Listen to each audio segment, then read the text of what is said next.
Today I want to talk about communicating with those in crisis, and a lot of this is from the Elements of Crisis Intervention by Greenstone and Levitan.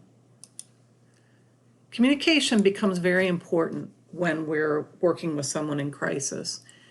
Remember too that communication is not always verbal, so it's really important that we're looking at people's body language as well as what they're saying to us.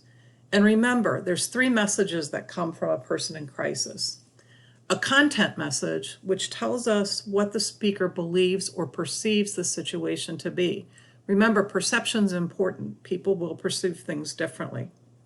We're also going to get a feeling message that gives us an idea of the emotions involved. And lastly, a meaning message that will give us a little bit of a clue as to what the situation is. And again, it's important to look for verbal and nonverbal communication. And then it's important to make sure that we're interpreting the message correctly. Some messages are easier to understand than others.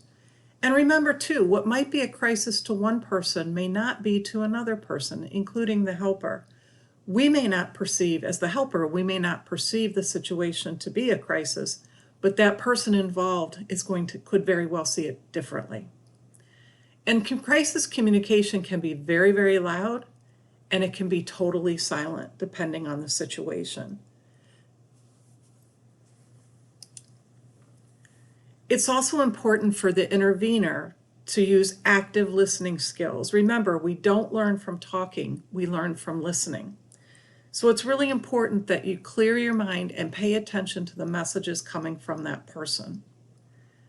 And you want to make sure you're listening to understand, not just listening to respond. Very often we're so busy thinking about what we're going to say back to the person that we're not really hearing what they have to tell us. It's important too to make sure you understand what the speaker's saying is to reflect back to them. What I hear you saying is, or I think what you're trying to tell me is, can go a long way to helping you understand the situation. And ask for clarification. If there's something you're not clear on, ask the person to tell you a little bit more about it so that you understand.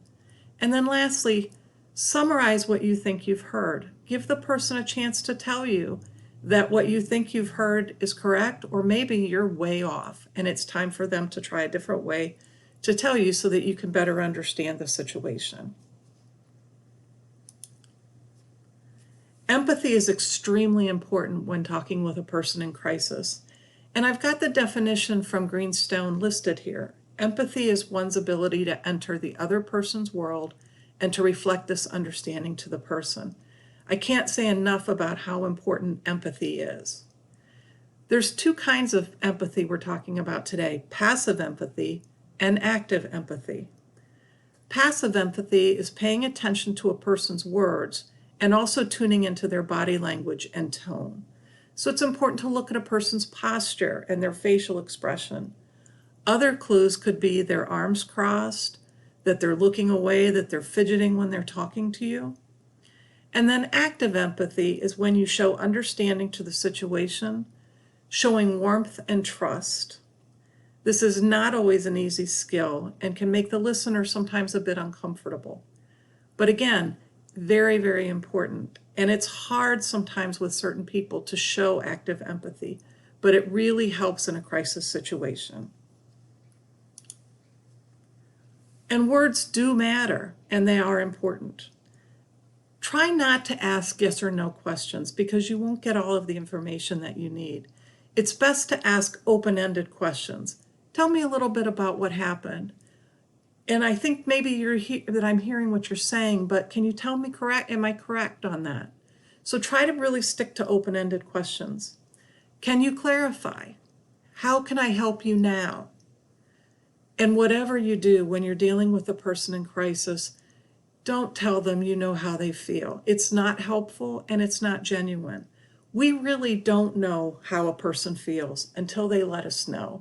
And it can be very demeaning to someone to hear somebody say that you know how they feel.